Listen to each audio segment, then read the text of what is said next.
Muito se falou sobre a decadência do futebol do Rio de Janeiro. E não foi por acaso.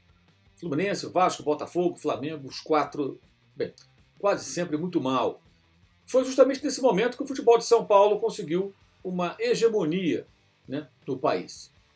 Eventualmente disputando, perdendo, ganhando títulos em confrontos contra mineiros, gaúchos e paranaenses, algum outro time de outro estado que aparecia para incomodar, mas, em geral, com o domínio dos times de São Paulo. Houve um momento de hegemonia do São Paulo Futebol Clube, na primeira década desse século. O Corinthians colecionou títulos, o Palmeiras, de 2015 para cá, já conquistou 2 brasileiros, uma Copa do Brasil, e os times do Rio ficando para trás, né? O último momento em que os times cariocas haviam conseguido alguma coisa relevante havia sido com o Fluminense, ainda com a Unimed bancando, né, 2 títulos nacionais, antes do Flamengo, um título inesperado em 2009.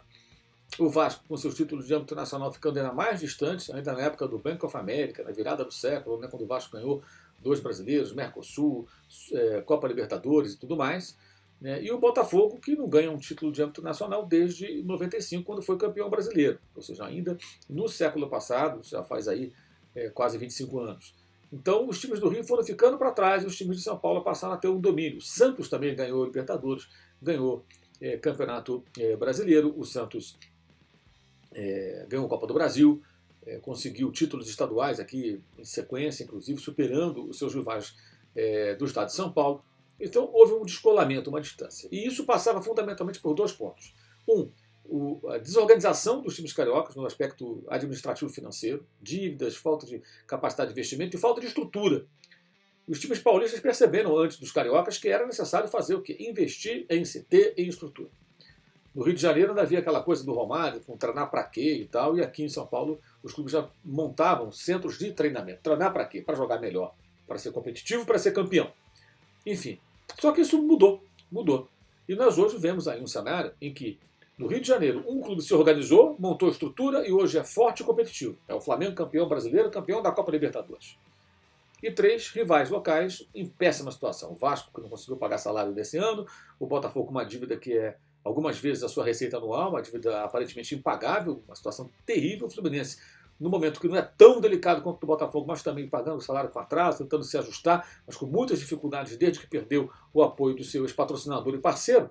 Ou seja, um cenário bem complicado vivido pelos times do Rio de Janeiro, né, pelos 3 times do Rio de Janeiro, fora o Flamengo. E em São Paulo, a situação está muito parecida. Com o Palmeiras, que se organizou, ele que era o pior dos 4 há alguns anos, né? Era o pior dos 4. Como o Flamengo, em alguns momentos, chegou a ser o pior dos 4 no Rio. O Palmeiras se organizou, se estruturou, tem uma solidez financeira, capacidade de investimento, time forte. E os seus 3 rivais vêm descendo a ladeira. São Paulo ainda tem um bom time, o Corinthians tem um time razoável, o Santos também, mas vamos combinar. São Paulo com um déficit enorme nessa temporada, segundo o balanço.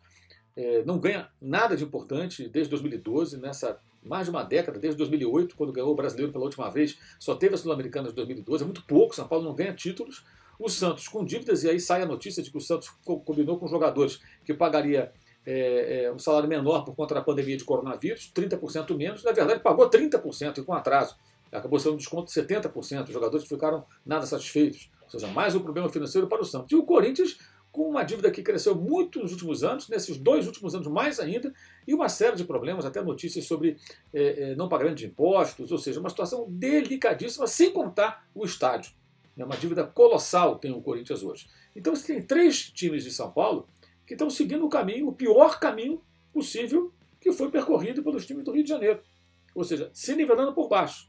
E os outros 2, Palmeiras e Flamengo, ficando à parte, ficando à margem, ficando acima disso. E impressionante como os dirigentes do futebol de São Paulo, no Santos, no Corinthians e no São Paulo, conseguiram enfiar os seus clubes nessa situação em que estão. Mesmo no principal mercado do Brasil, onde circula mais dinheiro e tudo mais, com dificuldades grandes. E não vai ser fácil sair do buraco no qual se meteram, como não está sendo fácil para Vasco, Fluminense e para Botafogo.